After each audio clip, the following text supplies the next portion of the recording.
ਪਿਆਰੇ ਵਿਦਿਆਰਥੀਓ, ਪਿਛਲੀ ਵੀਡੀਓ ਦੇ ਵਿੱਚ ਅਸੀਂ ਮੈਂਡਲ ਦੇ ਪ੍ਰਯੋਗ ਬਾਰੇ ਸਿੱਖਿਆ ਸੀ। ਆਓ ਉਸ ਨੂੰ ਫਿਰ ਦੁਬਾਰਾ ਕਰਦੇ ਹਾਂ। ਜਿਵੇਂ ਕਿ ਇਸ ਚਿੱਤਰ ਵਿੱਚ ਵਿਖਾਇਆ ਗਿਆ ਹੈ, ਕੈਪੀਟਲ ਟੀ, ਸਮੌਲ ਟੀ ਅਤੇ ਕੈਪੀਟਲ ਟੀ ਦੋਵੇਂ ਹੀ ਲੰਬੇ ਪੌਦੇ ਸਨ, ਜਦੋਂ ਕਿ ਸਮੌਲ ਟੀ ਬੋਨੇ ਸਨ।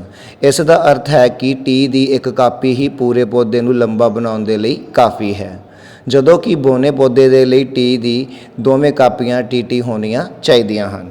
ਜੇਕਰ ਅਸੀਂ ਗੋਲ ਬੀਜ ਵਾਲੇ ਲੰਬੇ ਪੌਦਿਆਂ ਦਾ ਝੁੜੀਦਾਰ ਬੀਜਾਂ ਵਾਲੇ ਬੋਨੇ ਪੌਦਿਆਂ ਨਾਲ ਪਰਾਗਣ ਕਰਾਇਆ ਜਾਵੇ ਤਾਂ ਪ੍ਰਾਪਤ ਸੰਤਾਨ F1 ਪੀੜ੍ਹੀ ਦੇ ਸਾਰੇ ਪੌਦੇ ਲੰਬੇ ਅਤੇ ਗੋਲ ਬੀਜ ਵਾਲੇ ਹੋਣਗੇ। ਇਸੇ ਤਰ੍ਹਾਂ F1 ਸੰਤਾਨ ਦੇ ਸਵੈ ਪੋਸ਼ਣ ਤੋਂ F2 ਪੀੜ੍ਹੀ ਦੀ ਸੰਤਾਨ ਦੇ ਕੁਝ ਪੌਦੇ ਗੋਲ ਬੀਜ ਵਾਲੇ ਲੰਬੇ ਪੌਦੇ ਹੋਣਗੇ ਅਤੇ ਕੁਝ ਝੁੜੀਦਾਰ ਬੀਜ ਵਾਲੇ ਬੋਨੇ ਪੌਦੇ ਹੋਣਗੇ। ਆਓ ਇਸ ਨੂੰ ਇੱਕ ਐਨੀਮੇਸ਼ਨ ਦੀ ਸਹਾਇਤਾ ਨਾਲ ਸਮਝਣ ਦੀ ਕੋਸ਼ਿਸ਼ ਕਰੀਏ, ਜਿਸ ਵਿੱਚ 2 ਕੈਪੀਟਲ ਟੀ ਅਤੇ 2 ਸਮਾਲ ਟੀ ਨੂੰ ਦਰਸਾਇਆ ਗਿਆ ਹੈ। 2 ਕੈਪੀਟਲ ਟੀ ਦਾ ਮਤਲਬ ਹੈ ਲੰਬਾ ਪੌਦਾ ਅਤੇ 2 ਸਮਾਲ ਟੀ ਦਾ ਮਤਲਬ ਹੈ ਬੋਨਾ ਪੌਦਾ, ਜਿਸ ਦੇ ਵਿੱਚ ਆਪਾਂ ਦੇਖਾਂਗੇ ਕਿ F1 ਜਨਰੇਸ਼ਨ ਦੇ ਵਿੱਚ ਕਿਹੜਾ ਗੁਣ ਉੱਭਰ ਕੇ ਸਾਹਮਣੇ ਆਉਂਦਾ ਹੈ। ਇਸ ਤੋਂ ਪਹਿਲਾਂ ਅਸੀਂ ਪ੍ਰਭਾਵੀ ਲੱਛਣ ਅਤੇ ਅਪ੍ਰਭਾਵੀ ਲੱਛਣਾਂ ਬਾਰੇ ਜਾਣਦੇ ਹਾਂ। ਪ੍ਰਭਾਵੀ ਲੱਛਣ, ਜਿਵੇਂ ਕਿ ਤੁਸੀਂ ਇਸ ਵਿੱਚ ਦੇਖ ਰਹੇ ਹੋ, ਜੋ ਲੱਛਣ ਕਿਸੇ ਵੀ ਪੀੜ੍ਹੀ ਵਿੱਚ ਉੱਭਰ ਕੇ ਸਾਹਮਣੇ ਆਉਂਦੇ ਹਨ ਉਹਨਾਂ ਨੂੰ ਪ੍ਰਭਾਵੀ ਲੱਛਣ ਕਿਹਾ ਜਾਂਦਾ ਹੈ। ਇਸ ਵਿੱਚ ਜੇ ਲੱਛਣ ਪ੍ਰਭਾਵੀ ਲੱਛਣ ਹਨ।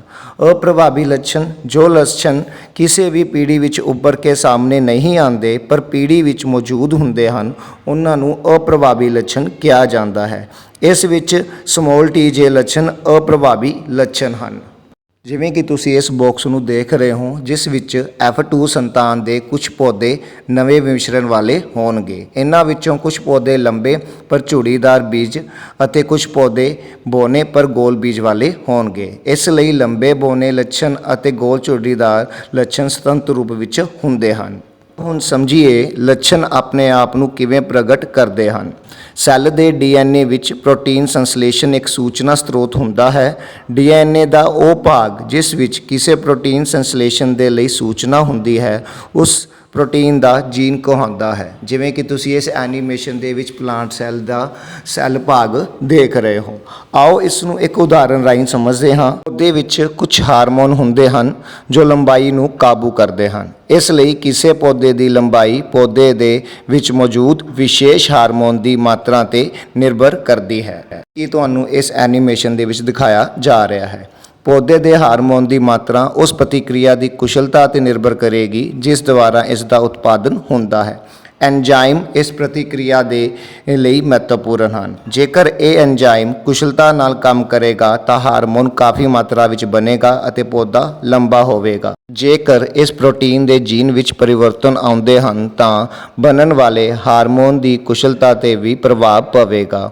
ਉਹ ਘੱਟ ਕੁਸ਼ਲ ਹੋਵੇਗੀ, ਬਣਨ ਵਾਲੇ ਹਾਰਮੋਨ ਦੀ ਮਾਤਰਾ ਵੀ ਘੱਟ ਹੋਵੇਗੀ ਅਤੇ ਪੌਦਾ ਬੋਨਾ ਹੋਵੇਗਾ।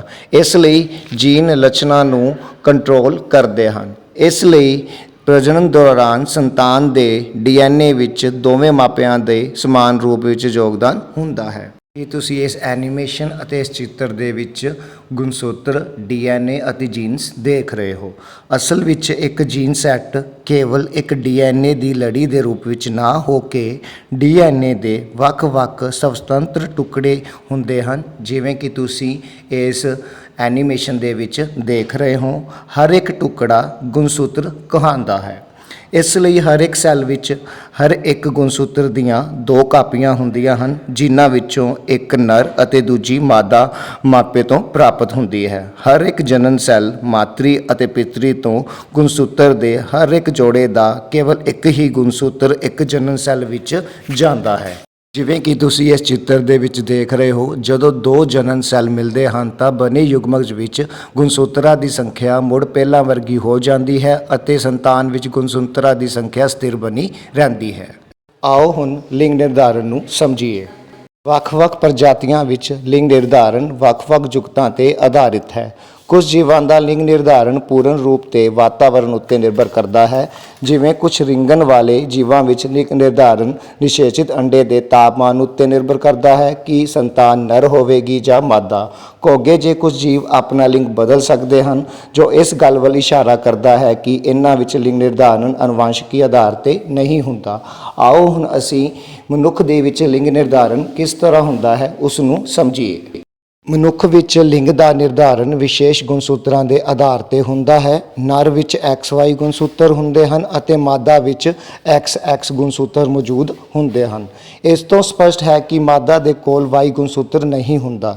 ਮਨੁੱਖ ਦੇ ਵਿੱਚ ਭਾਵੇਂ ਨਰ ਹੋਵੇ ਜਾਂ ਮਾਦਾ, ਦੋਵਾਂ ਦੇ ਵਿੱਚ 23 ਜੋੜੇ ਗੁਣਸੂਤਰ ਦੇ ਹੁੰਦੇ ਹਨ, ਜਿਨ੍ਹਾਂ ਵਿੱਚ 22 ਜੋੜੇ ਗੁਣਸੂਤਰ ਦੇ ਅਲੱਗ ਹੁੰਦੇ ਹਨ ਤੇ ਇੱਕ ਜੋੜਾ ਗੁਣਸੂਤਰ ਦਾ ਲਿੰਗ ਨਿਰਧਾਰਨ ਦੇ ਲਈ ਹੁੰਦਾ ਹੈ। ਜਿਵੇਂ ਕਿ ਅਸੀਂ ਜਾਣਦੇ ਹਾਂ ਕਿ ਮਾਦਾ ਦੇ ਵਿੱਚ XX ਗੁਣਸੂਤਰ ਪਾਇਆ ਜਾਂਦਾ ਹੈ, ਜਦੋਂ ਕਿ ਪੁਰਸ਼ ਦੇ ਵਿੱਚ XY ਗੁਣਸੂਤਰ ਪਾਇਆ ਜਾਂਦਾ ਹੈ। ਨਿਸ਼ੇਚਨ ਕਿਰਿਆ ਵਿੱਚ ਜੇ ਨਰ ਦਾ X ਲਿੰਗ ਸੂਤਰ ਮਾਦਾ ਦੇ X ਲਿੰਗ ਸੂਤਰ ਦੇ ਨਾਲ ਮਿਲਦਾ ਹੈ ਤਾਂ ਇਸ ਨਾਲ XX ਜੋੜਾ ਬਣੇਗਾ। ਇਸ ਲਈ ਸੰਤਾਨ ਦੇ ਰੂਪ ਵਿੱਚ ਲੜਕੀ ਹੋਵੇਗੀ। ਪਰ ਜਦੋਂ ਨਰ ਦਾ Y ਲਿੰਗ ਸੂਤਰ ਮਾਦਾ ਦੇ X ਲਿੰਗ ਸੂਤਰ ਨਾਲ ਮਿਲ ਕੇ ਨਿਸ਼ੇਚਨ ਕਰੇਗਾ ਤਾਂ XY ਬਣੇਗਾ। ਇਸ ਨਾਲ ਲੜਕੇ ਦਾ ਜਨਮ ਹੋਵੇਗਾ। ਇਸ ਨੂੰ ਇਸ ਵੀਡੀਓ ਦੇ ਰਾਹੀਂ ਵੀ ਸਮਝਣ ਦੀ ਕੋਸ਼ਿਸ਼ ਕਰੀਏ। ਜਦੋਂ ਨਰ ਦਾ Y ਗੁਣਸੂਤਰ ਮਾਦਾ ਦੇ X ਗੁਣਸੂਤਰ ਦੇ ਨਾਲ ਨਿਸ਼ੇਚਨ ਕਰਦਾ ਹੈ ਤਾਂ ਸੀਟੇ ਦੇ ਵਜੋਂ XY ਗੁਣਸੂਤਰ ਬਣਦਾ ਹੈ, ਜੋ ਕਿ ਲੜਕੇ ਦਾ ਹੁੰਦਾ ਹੈ। ਇਸ ਲਈ ਜਦੋਂ ਨਰ ਦਾ X ਗੁਣਸੂਤਰ ਮਾਦਾ ਦੇ X ਗੁਣਸੂਤਰ ਨਾਲ ਨਿਸ਼ਚਿਤ ਹੁੰਦਾ ਹੈ ਤਾਂ XX ਗੁਣਸੂਤਰ ਬਣਦਾ ਹੈ, ਜਿਸ ਦੇ ਨਤੀਜੇ ਵਜੋਂ ਲੜਕੀ ਦਾ ਜਨਮ ਹੁੰਦਾ ਹੈ। ਕਿਸੇ ਵੀ ਪਰਿਵਾਰ ਵਿੱਚ ਲੜਕੇ ਜਾਂ ਲੜਕੀ ਦਾ ਜਨਮ ਨਰ ਦੇ ਗੁਣਸੂਤਰਾਂ 'ਤੇ ਨਿਰਭਰ ਕਰਦਾ ਹੈ, ਕਿਉਂਕਿ Y ਗੁਣਸੂਤਰ ਸਿਰਫ ਨਰ ਕੋਲ ਹੀ ਹੁੰਦਾ ਹੈ। ਤੁਹਾਨੂੰ ਇਸ ਐਨੀਮੇਸ਼ਨ ਦੇ ਵਿੱਚ ਬੜੇ ਹੀ ਸੌਖੇ ਤਰੀਕੇ ਦੇ ਨਾਲ ਸਮਝਾਇਆ ਗਿਆ ਹੈ ਕਿ ਲਿੰਗ ਨਿਰਧਾਰਨ ਦੇ ਲਈ ਮਨੁੱਖ ਦੇ ਵਿੱਚ ਹਮੇਸ਼ਾ ਪਿਤਾ ਹੀ ਜ਼ਿੰਮੇਦਾਰ ਹੁੰਦਾ ਹੈ, ਕਿਉਂਕਿ ਪਿਤਾ ਦੇ ਵਿੱਚ ਹੀ Y ਕ੍ਰੋਮੋਸੋਮ ਹੁੰਦੇ ਹਨ।